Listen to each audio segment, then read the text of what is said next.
Hello and welcome. You're watching the Tov Jewish News channel. My name is Michael Vilensky, and my guest today is Rabbi Gideon Shloush, the director of the Department of Jewish Heritage in Kakal in the Jewish National Fund. Gideon, nice to welcome you in our studio. Thank you. Pleasure to be here. Gideon, our first question will be about Zionism and Judaism. So, since the war began on the 7th of October, many people on the internet, many big personas on the internet, try to delegitimize Israel by saying that Zionism, the leading ideology of Israel, has no connection to Judaism. And in some cases, they even say that it's opposed somehow to Judaism. So let's see a photo of some short scenes of people saying that. Ideology, right? You don't mean Judaism, do you? Oh, no, God, no. No, I'm critiquing Zionism, right? There's a distinct difference between Zionism, a political ideology, and Judaism, which is the faith that far predates that political ideology. Zionism is anti-Semitism. What's the difference between Judaism and Zionism? Zionism is a political and nationalist movement that emerged in the 19th century. It's important to differentiate between Zionism and Judaism, which is a religious faith that goes back thousands of years. So, Rabbi Gideon, you are a person that is related very much to Israel. You know what's going on, you know its philosophy, and you know what Israel was founded upon. Can you tell us, are Zionism and Judaism opposed to each other? Absolutely not. I mean, I'll never forget, I once heard Senator Joe Lieberman say that who was the first Zionist? The first Zionist was God. We're the people of the book. And the book being, of course, the Bible, the Torah.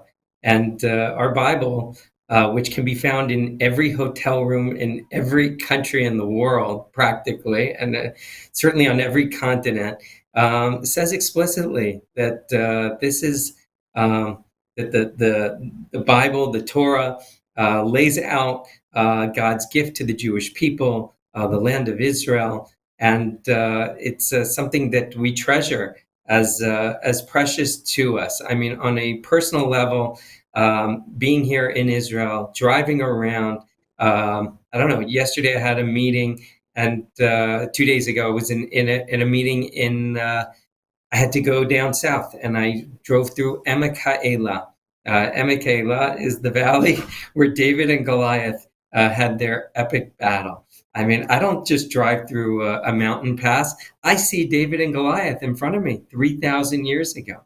So absolutely, this is the homeland of the Jewish people, and Zionism is very much in sync with Judaism. It's our essence as laid out from the very beginning of the Bible. What are you saying to those people who claim that that Zionism is some type of European nationalism? The Jews are actually Europeans that came to Israel just to colonize Palestinian land. Do these claims have any kind of basis in real life? I'll tell you. A short story. As a when I arrived to Israel, we're new Olim. We made Aliyah. We came to Israel a few years ago. One of the first things, of course, you have to do is take your kids to the barber to get a haircut. So we take them. We put into Waze the location of the barber.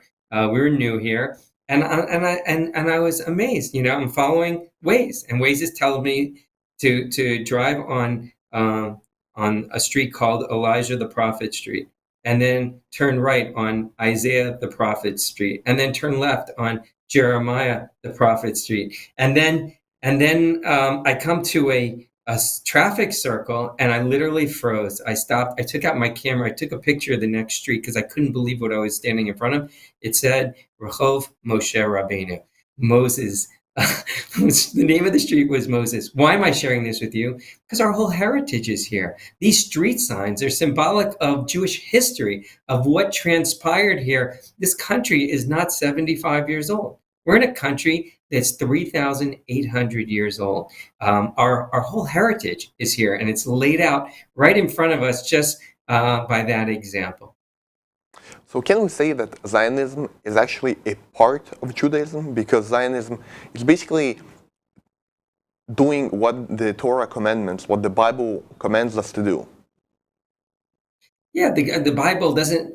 I mean, no, the Bible does command us to come to Israel and to fulfill the dream of thousands of years of Jewish longing, of Jewish prayer. I mean, Jews in every part of the world are praying towards Zion, towards Jerusalem. So this is not some new invention. They've been praying that way for hundreds, thousands of years. Yeah, this is our heritage. This is our homeland. I drive around Israel and I see Har Tavor, where Devorah the prophet was, and I go by Piki'in, where Rabbi Shimon Bar Yochai was 2,000 years ago. Devorah living 3,000 more years ago. I mean, all of Jewish history is here. So the Jewish people are back in their homeland in large numbers. We've always had a presence here, but now in such large numbers, and that's very fulfilling and meaningful, and it's actually incredible because you see the words of the prophets that were written 3,000 years ago being fulfilled before our very eyes. Rabbi Gideon, you know that for me, it's something that is really funny because all those people who say that Zionism goes against Judaism, so they assume apparently that the natural state, according to Judaism, is for Jews to be dispersed in the world, live in the diaspora, live among people who hate them, who persecute them, who have done the Holocaust. So this is the Judaism according to those people who claim that Zionism, the ideology that supports Jews having their own state, goes against Judaism. It doesn't seem funny to you too? Absolutely, under no circumstance. It is the will of God, as written in the prophets, that we dwell in the homeland of the Jewish people. We didn't always have this opportunity. This started with Abraham, and God telling Abraham, "Kum hitalech ba'aretz le'orka u'lerochba," go out and traverse the land. This is my gift to you. So we are. The Jewish people are just back in larger numbers, but this is again, it's our heritage, it's our homeland. I don't know. Am I answering your question? Yeah, of course. Rabbi Gideon, I have another question to ask you. So Sure. I live in Israel. I wasn't born in the West, right? And for me, it's quite puzzling because from Israel, you look at the West and you see some groups of Jews called Neturei Karta Jews. We see a picture of them on our screen now, who are against the state of Israel. It's a small group, of course, but they're used widely by anti-Semites who say that these people are the true Jews. What's up with those Jews? How come 99% of Jews are Zionists? They support the state of Israel, but there is a small group of Neturei Karta Jews who are anti-Zionist? I think you're looking at some very confused people, and they're not representative of the Jewish people. And I don't know what their reasoning is for having that approach. And I mean, if they study Bible and they study Talmud, and then they know that it's explicitly stated that this is the gift of God to the Jewish people. They know that King David conquered Jerusalem and was gifted to the Jewish people at that moment in time. This is Jewish history, and I can go on and on with examples of our prayers are being fulfilled. But again, all those stops you think about. I mean, just driving to Jerusalem every day, I pass by the tomb of the prophet Samuel. The prophet Samuel lived, 3,200 years ago. So am I in a newly conquered land? I mean, do I not belong here if my great ancestor Samuel lived here? And I can go to Nablus where Joseph lived, and go to Hebron and Beersheba where Jacob lived. This is, I don't know. I'm home. I'm home. I'm fulfilling the will of God by being here because He lays out for even in these Torah portions we're reading now about God telling Moses, "I'm going to take the Jewish people out of Egypt, and they're going to be taken to the place that I gifted to Abraham, Isaac, and Jacob. If I could add one additional point, which is actually remarkable, we talk so much about the Exodus from Egypt, and it's a remarkable story. I mean, after 210 years, the Jewish people are taken by God with incredible miracles back to the land of Israel. That's after 210 years. Look what's happening today. Well, you can almost ask yourself, what's more incredible? I mean, we are now returning in great numbers to Israel, not after 210 years, after 2,000 years that our second temple was destroyed. We've always longed for it. We've always felt connected to it. We've always prayed for it. But now we're here.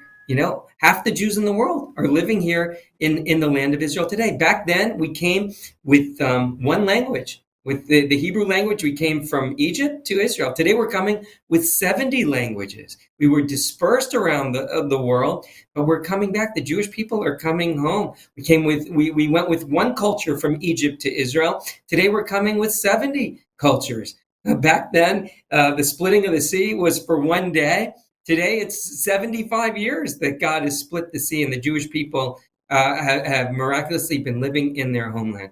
So absolutely, every day we thank God for the gift of the return of the Jewish people in such great numbers to their homeland. It's certainly not something new and a recent discovery and a recent conquering. This is the homeland, and it's just laid out for us in the Bible. Go through every book. It's all there in front of you. Deuteronomy to Jeremiah to just everything. It's all there. So treasure it and witness the hand of God before our very eyes. No, Gideon, this is why you said that Israel is a continuation of all the Jewish heritage in this land. And because there are so many points of connection, like, the tomb of Samuel, as you said, the kingdom of David, right? And we can clearly see that Israel nowadays is a continuation of Jewish presence that was previously in this land. And this is why Palestinian and pro-Palestinian people make these very awkward attempts to erase Jewish history, like claiming that Jesus was a Palestinian. Have you heard this one? And I just want to hear your thoughts on that. I mean, I don't really want to comment on. I mean, I don't have enough background on. I mean, we know Jesus was Jewish, and whatever, he was here with his people in the land of Israel, and just sort of a further proof that the Jewish people were here and are here and fulfilling the will of God then and now.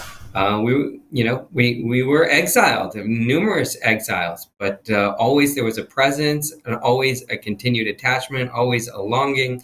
We know the Psalm. King David wrote so many Psalms longing for the land of Israel, one of them being, by the waters of Babylon. We prayed, we longed. It was actually remarkable a few years ago, if you remember, that Rabbi Marvin Heyer introduced President Trump at his inauguration, and he opened with that verse. And just a reminder of our connection to the land of Israel.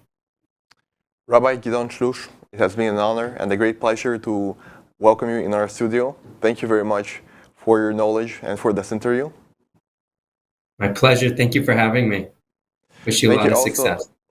Thank you also to all of our viewers that saw this interview. Please don't forget to subscribe to us on all of our social media platforms and especially on our WhatsApp group and here on YouTube.